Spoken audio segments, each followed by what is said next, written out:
BS learning একাডেমির পক্ষ থেকে জানাচ্ছি অনেক শুভেচ্ছা। আমি MD Nazmul Huda, BSc in textile engineer, apparel manufacturing engineering, from BUTEX. আজকের টপিকস ম্যাট্রিক্স। পরবর্তী ভিডিও পেতে আমাদের চ্যানেলে সাবস্ক্রাইব করে বেল আইকন প্রেস করুন। ভিডিও ভালো লাগলে শেয়ার করে ছড়িয়ে দিন। আসসালামু আলাইকুম। আজকের বিষয় ম্যাট্রিক্স থেকে আমাদের আলোচনা হবে। তো শুরু করছি। প্রথমে জানতে হবে ম্যাট্রিক্স কি। তো ম্যাট্রিক্সের সংজ্ঞা এভাবে বলা আছে: বিজ্ঞান এবং গণিতের বিভিন্ন তথ্য আয়তকারে সারি এবং কলাম বরাবর সাজালে যে আয়তাকার বিন্যাস পাওয়া যায় একে ম্যাট্রিক্স বলে। যদি আমরা উদাহরণ হিসাবে দেখি,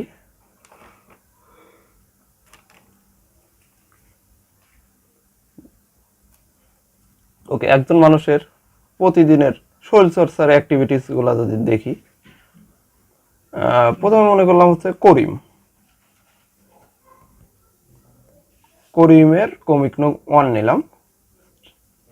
তো করিম প্রথম দিনে 10 মিনিট শরীরচর্চা করে, দ্বিতীয় দিনে করে হচ্ছে 15 মিনিট, আর তৃতীয় দিনে করে 8 মিনিট। সেমভাবে জয় নিলাম, কমিক নং 2, প্রথম দিন করলো 7 মিনিট, দ্বিতীয় দিন 5 মিনিট, তৃতীয় দিন 10 মিনিট। সেম রাব্বি নিলাম, কমিক নং 3 দিলাম, প্রথম দিন করলো 8 মিনিট, দ্বিতীয় দিন 3 মিনিট, তৃতীয় দিন 6 মিনিট। তো এই যে তিনজনের শরীরচর্চার তথ্য নিলাম, এই তথ্যগুলোকে যদি আমরা আয়তাকার সারি এবং কলামে সাজাই তাহলে যেটা পাবো সেটাই হচ্ছে ম্যাট্রিক্স। তো সাজানো দেখা যাক: 10, 15, 8, 7, 5, 10, 8, 3, 6। এটা একটা আয়তাকার বিন্যাস পেলাম। তো এই বিন্যাসটাকেই ম্যাট্রিক্স বলা হবে যদি একে বিভিন্ন সাইনে লেখা হয়, অর্থাৎ বন্ধনীর মধ্যে লেখা হয়। তো এটা প্রথম বন্ধনীতে লেখা যেতে পারে, এটাই ম্যাট্রিক্স। ওকে, তো ম্যাট্রিক্সকে প্রকাশ করার জন্য সাধারণত 3টা চিহ্ন ব্যবহার করা হয়। একটা হচ্ছে প্রথম ব্র্যাকেট অথবা থার্ড ব্র্যাকেট অথবা 2 জোড়া সমান্তরাল রেখা দ্বারা। এই 3 উপায়ে ম্যাট্রিক্সকে প্রকাশ করা যেতে পারে বা প্রকাশ করা হয়। তো ম্যাট্রিক্স সম্পর্কে আরেকটা কথা বলা যেতে পারে, ম্যাট্রিক্স হলো সংখ্যার আয়তাকার বিন্যাস। এই যে অ্যাক্টিভিটি নিলাম, তিনজনের শরীরচর্চার বিষয়টা নিলাম, এখানে তিনজনের অ্যাক্টিভিটিসের যে সংখ্যামান, এই সংখ্যামানগুলোকে যদি আমরা আয়তাকার বিন্যাসে আনি, সেই বিন্যাসটাকে যদি বন্ধনীর মধ্যে লিখি বা ব্র্যাকেটের মধ্যে লিখি, সেটাই হচ্ছে ম্যাট্রিক্স। তাহলে বলা যায় হচ্ছে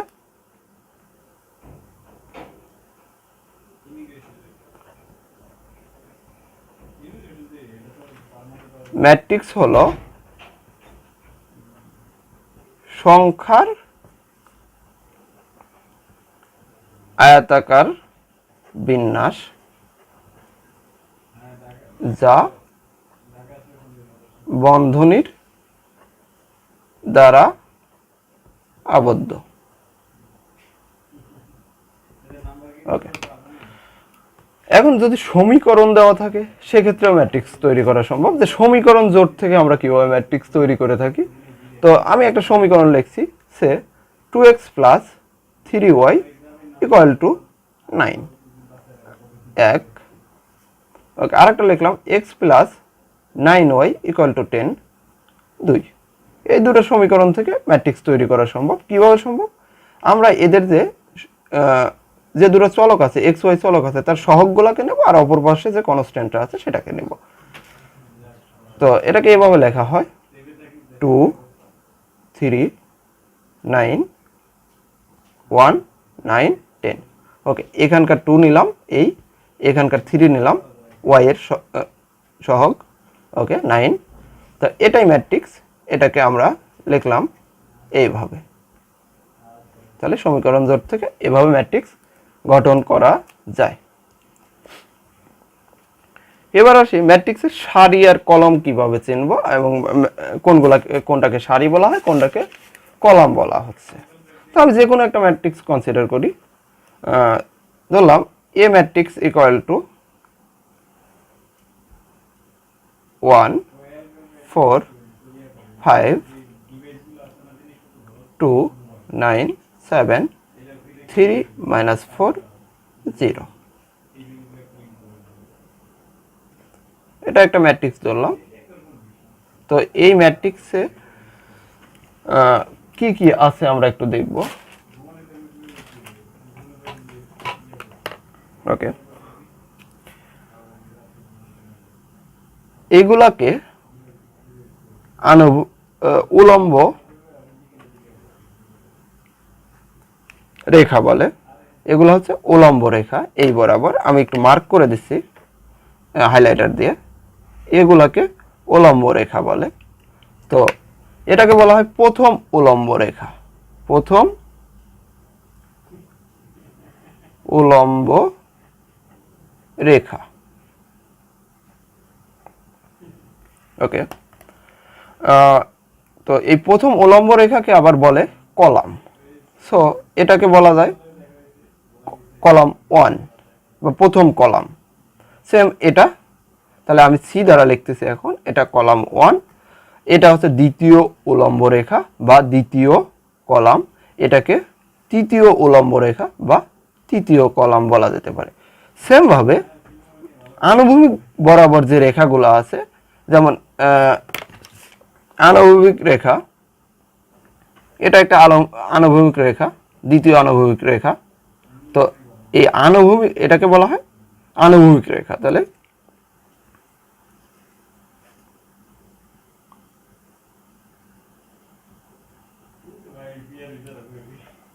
রেখা, ওকে, এটা দ্বিতীয় আনুভূমিক রেখা। তো এগুলাকে বলা হয় হচ্ছে রো, আনুভূমিক রেখাগুলোকে রো বলা হয় বা সারি বলা হয়। তো এগুলাকে আমরা আরো লিখতে পারি সারি। ওকে, এগুলাকে নর্মালি আমরা আর দ্বারা লিখে থাকি, এটা R1, এটা হচ্ছে R2, এটা R3। যদি একটু আমরা নিচে আলাদা করে লিখি যে R1 ইকুয়াল টু, এখানে কি R1 ইকুয়াল টু আমরা লিখতে পারি, তাহলে এখানে এই জিনিসটা হচ্ছে R1 আমার। সো 1 4 5 এটা হচ্ছে R1। যদি আমি C2 লিখতে চাই, তাহলে C2 বলতে কি বোঝাচ্ছে? C2 বলতে বোঝাচ্ছে এই পুরো জিনিসটা, এটা হচ্ছে C2। তো যদি লিখি C2 কি আছে, তাহলে 4 9 -4 এটা হচ্ছে C2।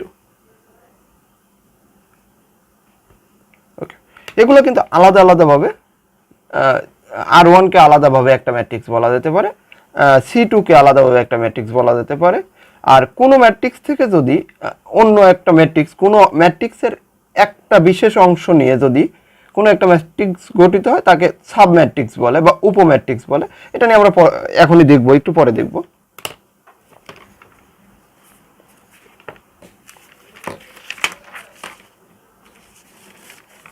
ওকে, আমরা এখন কথা বলবো হচ্ছে ম্যাট্রিক্সের ক্রম নিয়ে। ম্যাট্রিক্সের ক্রম, এটাকে বলা, ইংরেজিতে বলা হয় order of matrix, order of matrix. তো অর্ডার অফ ম্যাট্রিক্স বা ম্যাট্রিক্সের ক্রম কিভাবে লেখা হয়, এখানে হচ্ছে সারি এবং কলামকে গুণ আকারে লেখা হয়।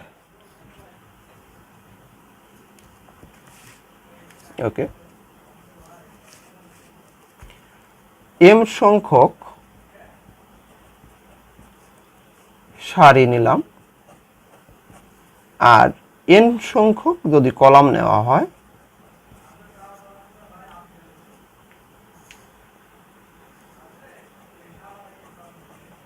তাহলে এই ম্যাট্রিক্স, একটা ম্যাট্রিক্সের যদি m সংখ্যক সারি থাকে আর n সংখ্যক কলাম থাকে তাহলে ওই ম্যাট্রিক্সের অর্ডারটা হবে m গুণন n। এই m গুণন nটা হচ্ছে অর্ডার। আমরা যদি একটু উদাহরণ দেখি, সে একটা ম্যাট্রিক্স 1 2 3 আছে আর এখানে আছে হচ্ছে 5 7 9, তাহলে এটা একটা ম্যাট্রিক্স। এই ম্যাট্রিক্সটাকে বলা হয় হচ্ছে এখানে m মানে কি সারি, তাহলে এখানে সারি আছে, এটা একটা এটা একটা, অর্থাৎ দুটো সারি আছে। তাহলে 2 m এর মান এখানে 2 আর n এর মান এখানে কলাম আছে তিনটা, এটা এটা এটা, সো এটা c1 c2 এটা c3 আর এটা হচ্ছে r1 এটা r2। তাহলে আমরা লিখতে পারি m ইকুয়াল টু এখানে 2, অর্থাৎ সারি সংখ্যা, আর কলাম সংখ্যা n ইকুয়াল টু এখানে 3। তাহলে অর্ডার যদি লিখি, অর্ডার সমান তাহলে আমার কি আসে m গুণন n আকারে আমরা লিখি, গুণ আকারে লিখি, তাহলে আমরা লিখতে পারি এখানে 2 গুণন 3, অর্থাৎ এই ম্যাট্রিক্সটার যে ম্যাট্রিক্সটা লিখছি এই ম্যাট্রিক্সটার অর্ডার হচ্ছে 2 গুণ 3। এরকম আরো উদাহরণ দেওয়া যেতে পারে। যদি আমরা আরেকটা নেই যে 1 5 3 9 4 5, এটা একটা ম্যাট্রিক্স হলো। তো এই ম্যাট্রিক্সটাতে আমরা যদি সারি আর কলাম আলাদা করি তাহলে এখানে সারি সংখ্যা কয়টা আছে আমরা যদি দেখি, এই একটা সারি আছে যেটাকে r1 বলে থাকি, এটা আর একটা সারি r2, তিনটা সারি আছে r3। সেম এখানে যদি কলামের কথা চিন্তা করি, এটা হচ্ছে দুটা কলাম নিয়ে গঠিত। ওকে, তাহলে অর্ডারের কথা যখন চিন্তা করব, অর্ডার যদি লিখতে চাই বা ক্রমও লিখতে চাই, সেক্ষেত্রে প্রথমে m এর মান বসে, গুণ চিহ্ন বসে, তারপরে হচ্ছে n এর মান বসে। তো এখানে m এর মান হচ্ছে আমার 3, তাহলে 3 গুণন 2, অর্থাৎ এটা হচ্ছে m এর মান, এটা হচ্ছে n এর মান। অর্ডার এভাবে নির্ণয় করা হয়।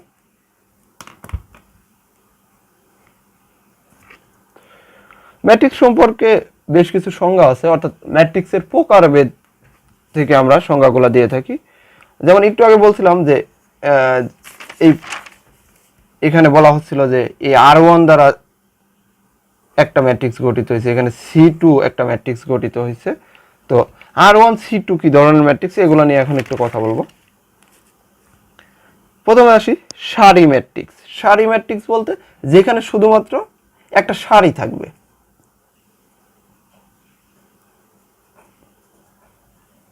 সারি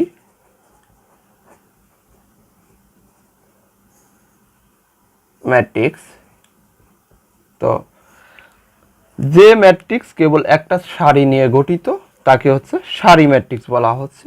ধরলাম এ একটা সারি ম্যাট্রিক্স, তাহলে এটা এরকম হবে 1 3 5, এটাকে একটা সারি ম্যাট্রিক্স বলা যেতে পারে।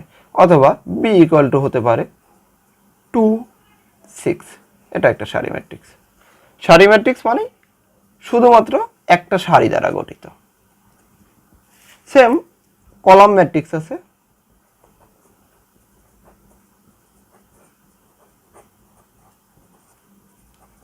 তো কলাম ম্যাট্রিক্স বোঝাই যাচ্ছে সারি ম্যাট্রিক্স যেমন একটা সারি দ্বারা গঠিত হয়েছে, সেম কলাম ম্যাট্রিক্সটা একটা কলাম দ্বারা গঠিত হবে। আমি ধরলাম পি একটা কলাম ম্যাট্রিক্স, তো পি কলাম ম্যাট্রিক্স হলে কি হচ্ছে, একটা কলাম থাকবে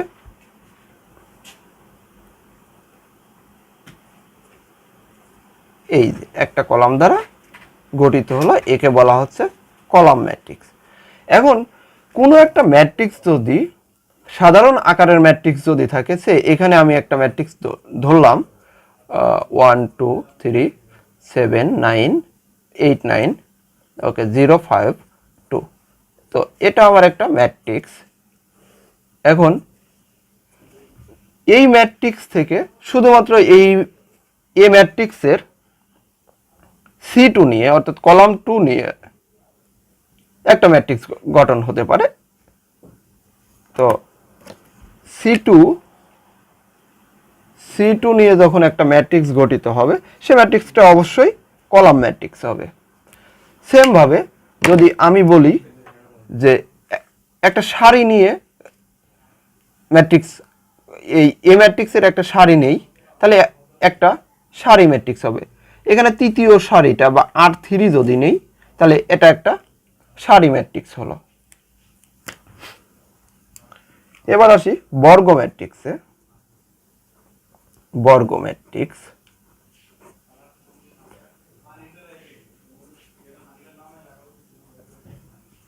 ওকে, বর্গ ম্যাট্রিক্সের একটা মজার বিষয় হচ্ছে এখানে m এবং n এর মান অবশ্যই সমান হবে। m আর n এর মানটা সমান হবে। তো m আর n এর মানটা সমান মানে কি,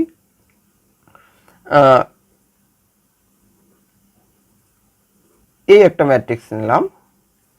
এখানে যদি আমি দেখি যে এখানে m এর মান অর্থাৎ সারি সংখ্যা m সমান সারি সংখ্যা এখানে আছে 2, n যদি মনে করি কলাম সংখ্যা, এখানে কলাম সংখ্যাও 2। অর্থাৎ যে ম্যাট্রিক্সে সারি এবং কলাম সমান থাকে বা সমান সংখ্যক থাকে, ওই ম্যাট্রিক্সটাকে বলা হয় বর্গ ম্যাট্রিক্স। আর একটা ম্যাট্রিক্স নিতে পারি, একটা সাধারণভাবে লিখি, এ একটা ম্যাট্রিক্স নিলাম। তো A11 নিলাম পজিশন অনুসারে, A12, A13, B21, B22, 23, C নিলাম 31, C32, C33। তো এই একটা ম্যাট্রিক্স গঠিত হলো। তো আমরা পড়তেছিলাম বর্গ ম্যাট্রিক্স, আর শর্ত ছিল যেখানে m এবং n সমান হবে। তো এখানে যদি আমরা m এর কথা চিন্তা করি, তাহলে এখানে আমরা দেখতেছি সারি আছে 3টা। এটা প্রথম সারি, এটা দ্বিতীয়, আর এটা তৃতীয়। সেম এখানে কলাম আছে, এটা C1, এটা C2, এটা C3। তাহলে এখানে সারি আছে m সমান 3 আছে, আর কলাম n সমান 3 আছে। সো এটা একটা বর্গ ম্যাট্রিক্স। এর কমটা হচ্ছে 3 গুণন 3, আর এর কম, এই ম্যাট্রিক্সটার কম, এটা হচ্ছে 2 গুণন 2 কমন ম্যাট্রিক্স।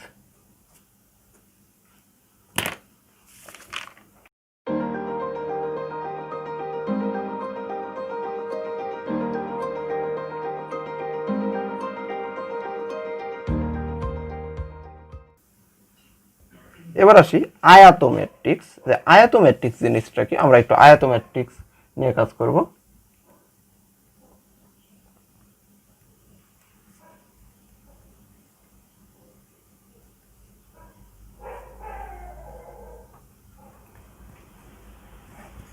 আয়ত ম্যাট্রিক্স, যে ম্যাট্রিক্স সারি এবং কলাম সমান থাকে সেটাকে বলছিলাম বর্গ ম্যাট্রিক্স। যদি সারি এবং কলাম সংখ্যা সমান না হয়, সেক্ষেত্রে ম্যাট্রিক্সটা হবে আয়ত ম্যাট্রিক্স। তো একটা ম্যাট্রিক্সের সারি যদি m হয় আর কলাম যদি n হয়, আয়ত ম্যাট্রিক্স তখনই হবে যখন m doesn't equal to n। এটা হচ্ছে সারি সংখ্যা আর এটা হচ্ছে কলাম সংখ্যা।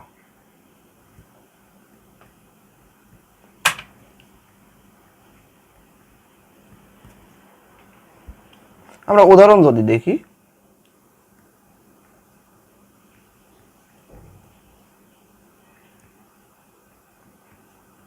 এটা একটা ম্যাট্রিক্স, ওকে, নাম দিলাম এ ম্যাট্রিক্স। এই এ ম্যাট্রিক্সে যদি দেখি, এ ম্যাট্রিক্সে সারির সংখ্যা, এখানে রো সংখ্যা আছে দুটা, অর্থাৎ দুটা রো আছে R1 R2, অর্থাৎ এম এর মান এখানে 2। সেমভাবে এখানে যদি কলামকে আমরা মার্ক করি, C1 পাবো, C2 পাচ্ছি এবং C3 পাচ্ছি। তো এখানে n এর মান দাঁড়াচ্ছে তাহলে 3। এখানে m আর n সমান না, এখানে m আর n সমান না, তার মানেই এটা বর্গ ম্যাট্রিক্স হবে না, আর বর্গ ম্যাট্রিক্স না হলে সেটা হচ্ছে আয়তকার ম্যাট্রিক্স। সো এখানে এই ম্যাট্রিক্সের যদি কমও লিখি, তো দাঁড়াবে হচ্ছে 2 গুণন 3 আকারের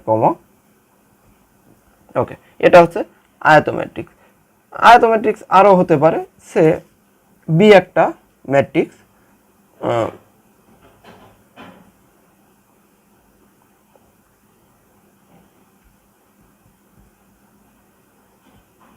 এটা একটা ম্যাট্রিক্স। এই ম্যাট্রিক্সে আমরা যদি কলাম এবং সারিতে ভাগ করি, তো কলাম দেখতেছি এখানে দুটো কলাম আছে, C1 এবং C2 কলাম মার্ক করলে, আর যখন সারি বা রো গুনতেছি তখন এটা R1, এটা R2, এটা R3, অর্থাৎ এই ম্যাট্রিক্সটার দেখা যাচ্ছে m ইকুয়াল টু এখানে 3 আর n ইকুয়াল টু এখানে 2। তো যদি লিখি অর্ডার পাবো হচ্ছে এটা হচ্ছে এই বি ম্যাট্রিক্সের অর্ডার। তো অর্ডার থেকে বোঝা যাচ্ছে m আর n এর মান সমান না, বা এখান থেকে দেখে বোঝা যাচ্ছে যে m আর n এর মান সমান না। সো এটা একটা আয়ত ম্যাট্রিক্স, বি একটা আয়ত ম্যাট্রিক্স।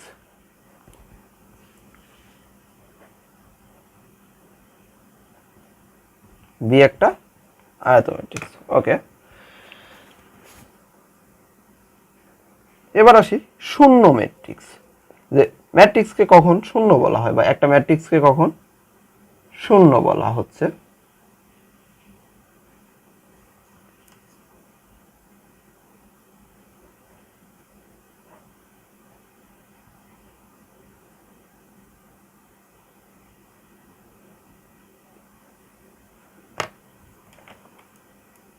শূন্য ম্যাট্রিক্স হচ্ছে একটা ম্যাট্রিক্সের প্রত্যেকটা বা প্রতিটা ভক্তির মান যদি শূন্য হয় সেটাকে শূন্য ম্যাট্রিক্স বলা হয়। একটা ম্যাট্রিক্সের প্রতিটা ভক্তির মান যদি শূন্য হয় তাকে শূন্য ম্যাট্রিক্স বলা হয়। এখন একটু ভক্তি জিনিসটা কি আমরা দেখব। ভক্তি জিনিসটা কি, ওকে,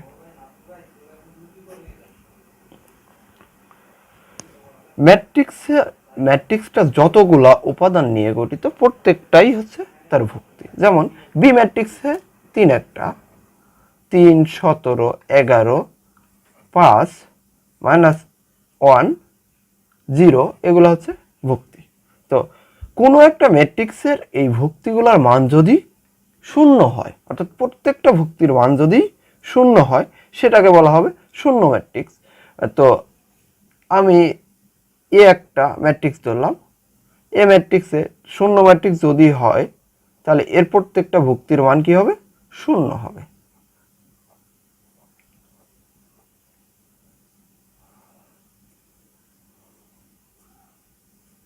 ওকে, এটাকে জিরো ম্যাট্রিক্স বা শূন্য ম্যাট্রিক্স বলে। আর একটা উদাহরণ দেখা যেতে পারে, বি নিলাম, তো আমি 2 গুণন 2 কোমর ম্যাট্রিক্স নিলাম, এটা একটা ম্যাট্রিক্স, এটা শূন্য ম্যাট্রিক্স। তো বোঝাই যাচ্ছে যে শূন্য ম্যাট্রিক্সের যে ভুক্তিগুলো আছে প্রত্যেকটার মানই শূন্য, অর্থাৎ এখানে শূন্য ছাড়া আর কোনো মান থাকবে না। এবার আসি কর্ণ ম্যাট্রিক্স।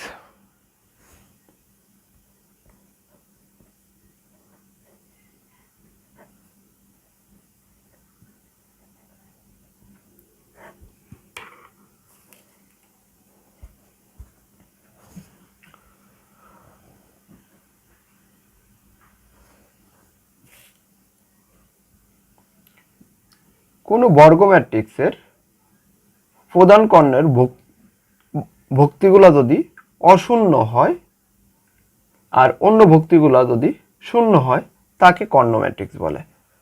কোনো একটা ম্যাট্রিক্সের প্রধান কর্ণ ভক্তিগুলার যদি মান থাকে অর্থাৎ অশূন্য হয় আর অন্য অন্য মানগুলা বা অন্য অন্য ভক্তিগুলা যদি শূন্য হয় সেটাকেই বলা হবে কর্ণ ম্যাট্রিক্স। তো আমি একটা উদাহরণ দেখব। একটা ম্যাট্রিক্স যদি হয়,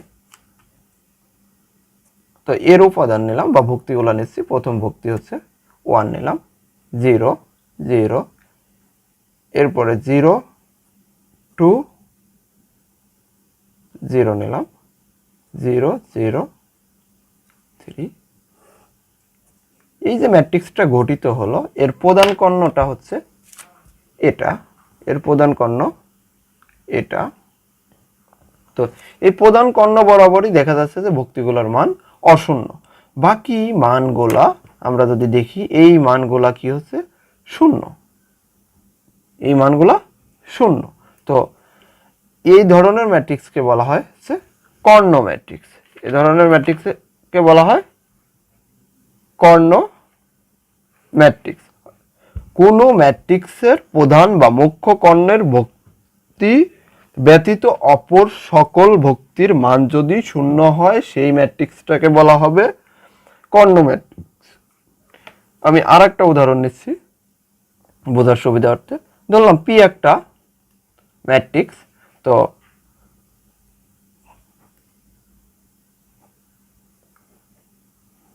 এটা একটা বর্গ ম্যাট্রিক্স। এই বর্গ ম্যাট্রিক্সে যদি আমি প্রধান কর্ণটা দেখি, তো আমার প্রধান কর্ণটা হচ্ছে এটা। তো প্রধান কর্ণের ভক্তিগুলার মান আছে, বাকি গুলা শূন্য, তাহলে এটাকে বলা হবে একটা কর্ণ ম্যাট্রিক্স।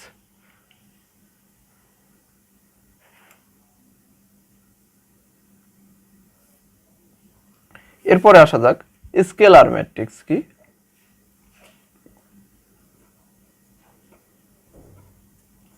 স্কেলার ম্যাট্রিক্স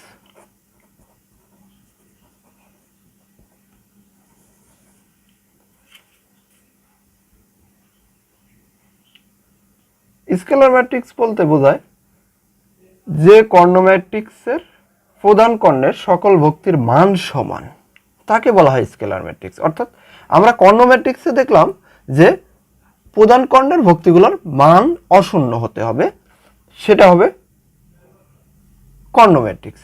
এবং কর্ণ ম্যাট্রিক্সের আর একটা শর্ত ছিল যে কর্ণ ম্যাট্রিক্সটা অবশ্যই একটা বর্গ ম্যাট্রিক্স হবে। আর স্কেলার ম্যাট্রিক্সে বলা হচ্ছে যে এটা একটা কর্ণ ম্যাট্রিক্স, অবশ্যই স্কেলার ম্যাট্রিক্স একটা কর্ণ ম্যাট্রিক্স, অবশ্যই সেটা বর্গ ম্যাট্রিক্স হবে, সাথে তার প্রধান কর্ণের যে ভক্তিগুলা থাকবে সেগুলো সমান হবে, অর্থাৎ মানগতভাবে সমান হবে। সে আমি যদি একটা ম্যাট্রিক্স নেই, এ ম্যাট্রিক্স নিলাম, 1 নিলাম, 0 0 0 1 0 0 0, তো এটা একটা ম্যাট্রিক্স পেলাম। তো এটাকে এর প্রধান কর্ণের ভক্তিগুলোর মান আছে, সো এটাকে কর্ণ ম্যাট্রিক্স বলতে পারি। এটা 3 গুণন 3 কোমর একটা বর্গ ম্যাট্রিক্স, এটাও বলা যেতে পারে। এর প্রধান কর্ণটাকে যদি আমরা একটু মার্ক করি তাহলে দেখা যাচ্ছে যে এই প্রধান কর্ণের প্রত্যেকটা মান সমান এবং তা 1। তাহলে এই ম্যাট্রিক্সটাকে বলতে পারি আমরা স্কেলার ম্যাট্রিক্স। এই ম্যাট্রিক্সটাকে আমরা বলতে পারি স্কেলার ম্যাট্রিক্স। এখানে শুধু 1 হবে তা না, অন্য অন্য মান হতে পারে, 2 2 2 হতে পারে, তারপর 3 হতে পারে প্রত্যেকটা মান। সাধারণভাবে যদি আমরা লিখি এভাবে লেখা হয় সাধারণত যে A0 0 0 A 0 0 0 A। এই যে এখানে প্রত্যেকটা মান হচ্ছে A। তো এটা হচ্ছে একটা স্কেলার ম্যাট্রিক্স।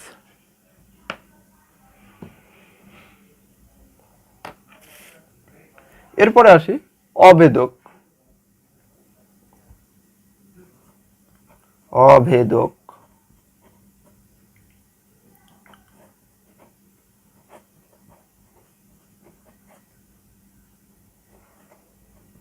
অভেদক ম্যাট্রিক্স কি? যে কর্ণ ম্যাট্রিক্সের প্রধান কর্ণের ভুক্তিগুলোর মান 1, প্রধান কর্ণের প্রত্যেকটা ভুক্তির মান 1, সেটাই হচ্ছে অভেদক ম্যাট্রিক্স। যেমন আমি স্কেলার ম্যাট্রিক্সের মধ্যে এটাকে যেভাবে উপস্থাপন করছি সেটা হচ্ছে একটা অভেদক ম্যাট্রিক্স হয়ে গেছে। যে কোনো একটা কর্ণ ম্যাট্রিক্সের প্রধান কর্ণের ভুক্তিগুলোর মান যদি 1 হয় সেটাকে বলা হবে অভেদক ম্যাট্রিক্স বা আইডেন্টিটি ম্যাট্রিক্স। এটাকে আই দ্বারা সাধারণত লেখা হয়। তো 1 0 0 0 1 0 0 0 1, এটা একটা আইডেন্টিটি ম্যাট্রিক্স অথবা অভেদক ম্যাট্রিক্স।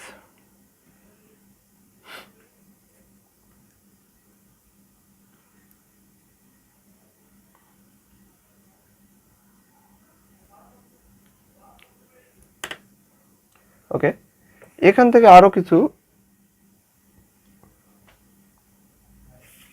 সংজ্ঞা শেখা যাবে। তো আমরা সংজ্ঞাগুলো একটু দেখব।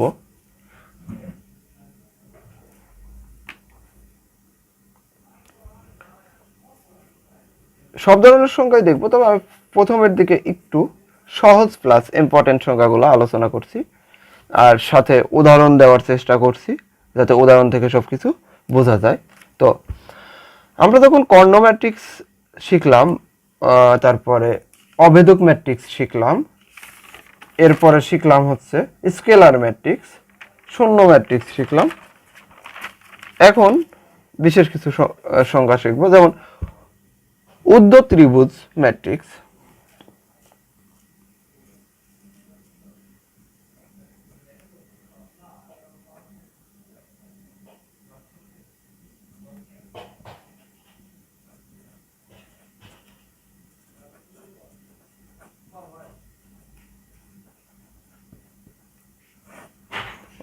ওকে, আমি আগে উদাহরণটা লিখছি। এটাকে বলা হয় হচ্ছে আপার ট্রায়াঙ্গেল ম্যাট্রিক্স বা আপার ট্রায়াঙ্গুলার ম্যাট্রিক্স।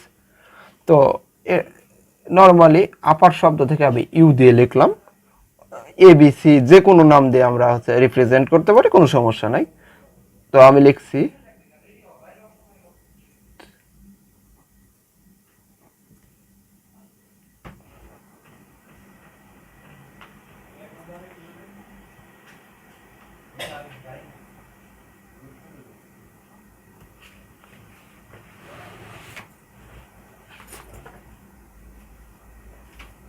ওকে, আমি এখানে একটা উদাহরণ লিখলাম, একটা ম্যাট্রিক্স লিখলাম 3 × 3 কোমর ম্যাট্রিক্স, কারণ আছে এখনই বলা হবে। ওকে, এটা তার প্রধান কর্ণ। তো এটা একটা বর্গ ম্যাট্রিক্স। এর প্রধান কর্ণ মার্ক করার পরে নিচের অংশটাতে দেখা যাচ্ছে যে একটা ত্রিভুজ আকৃতির শেপের মানগুলা সবই 0, অর্থাৎ প্রধান কর্ণের বা মুখ্য কর্ণের নিম্নস্থ সকল ভুক্তির মান 0। এই ধরনের ম্যাট্রিক্সকে বলা হয় উদ্ধ ত্রিভুজ ম্যাট্রিক্স। এই ধরনের ম্যাট্রিক্সকে বলা হয় উদ্ধ ত্রিভুজ ম্যাট্রিক্স, অর্থাৎ প্রধান কর্ণ বা মুখ্য কর্ণের নিচে অবস্থিত সকল ভুক্তির মান 0 হবে। তো এটাকে বলা হচ্ছে ঊর্ধ্ব ত্রিভুজ ম্যাট্রিক্স। সেম নিম্ন ত্রিভুজ ম্যাট্রিক্সও আছে। নিম্ন ত্রিভুজ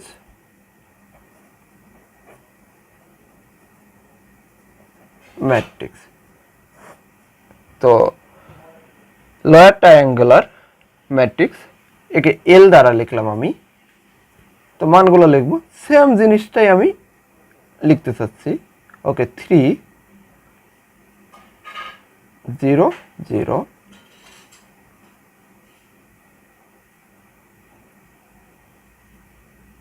1 2 0 -1 5 9।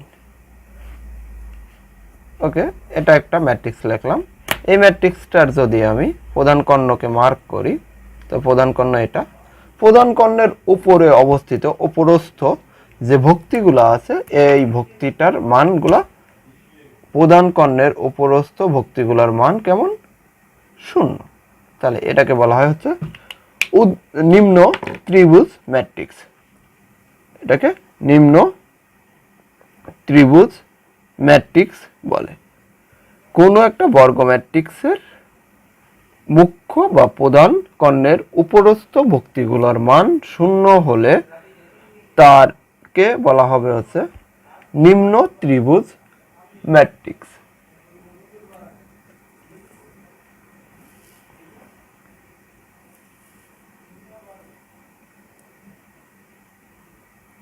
ওকে, আমরা একটু আগে একটা টপিক শিখছিলাম, এখানে আবার ব্যাক করছি। অভেদক ম্যাট্রিক্স শিখছিলাম। এই অভেদক ম্যাট্রিক্সের আরো বেশ কিছু নাম আছে। আমরা এটাকে একক ম্যাট্রিক্সও ডাকি। অভেদক ম্যাট্রিক্সকে আমরা একক ম্যাট্রিক্সও বলি। তো একে আরো বলা যেতে পারে ইউনিট ম্যাট্রিক্স, বলা হয় আইডেন্টিটি ম্যাট্রিক্স, আইডেন্টিটি ম্যাট্রিক্স। তাহলে একক বা অভেদক ম্যাট্রিক্স অথবা ইউনিট বা আইডেন্টিটি ম্যাট্রিক্স। তো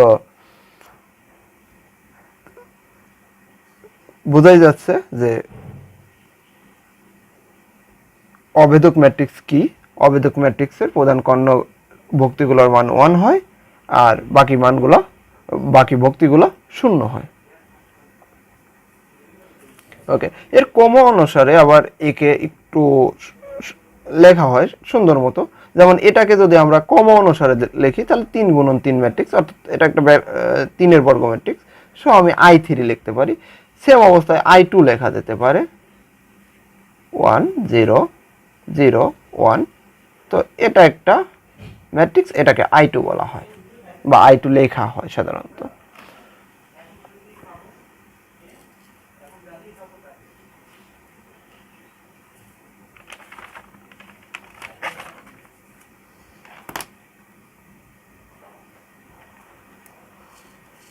ওকে, আমরা এখন দেখব সমঘাতী ম্যাট্রিক্স কি। সমঘাতী ম্যাট্রিক্স,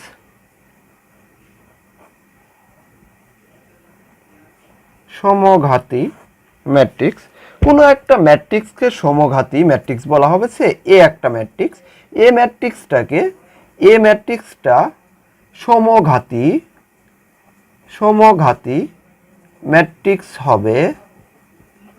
ম্যাট্রিক্স হবে যদি এ সমান স্কয়ার হয়।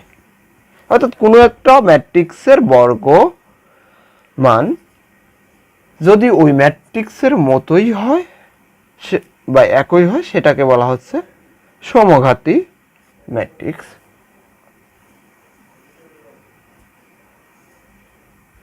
একটা উদাহরণ দেওয়া যেতে পারে, যেমন a = 3 - 6 1 - 2। এখানে এটা হচ্ছে সমঘাতী ম্যাট্রিক্স।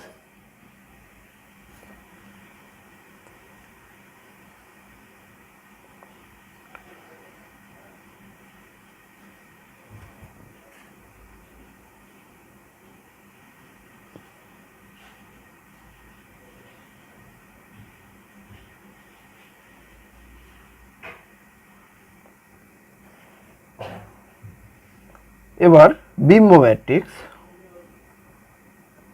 বিম্ব বা ট্রান্সপোজ,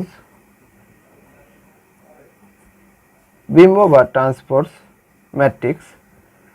তো কোনো একটা ম্যাট্রিক্সের সারিকে যদি কলামে, কোনো একটা ম্যাট্রিক্সের কলামগুলোকে সারিতে এবং সারিগুলোকে কলামে পরিণত করার পরে যে নতুন ম্যাট্রিক্স পাওয়া যায় তাকে বিম্ব ম্যাট্রিক্স বা ট্রান্সপোজ ম্যাট্রিক্স বলে।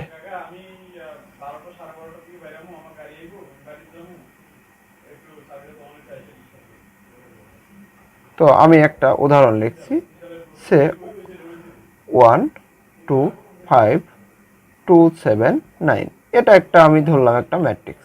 তো বলা হচ্ছিল যে সারিগুলোকে কলামে পরিণত করব আর কলামগুলোকে সারিতে পরিণত করব। তো তাই যদি করা হয় তাহলে হবে এটা আমার প্রথম সারি, সারিকে আমি কলামে পরিণত করলাম 1 2 5। দ্বিতীয় সারিকে আমি দ্বিতীয় সারিকে নতুন ম্যাট্রিক্সের দ্বিতীয় কলামে পরিণত করছি। এটা হলো, তো এই যে ম্যাট্রিক্সটা হলো এটাকে বলা হচ্ছে বিম্ব ম্যাট্রিক্স বা ট্রান্সভার্স ম্যাট্রিক্স। ওকে, এটাকে লেখা হয় এ প্রাইম অথবা এর পাওয়ার টি আকারে। তো বড় হাতের টিউ লেখা হয়।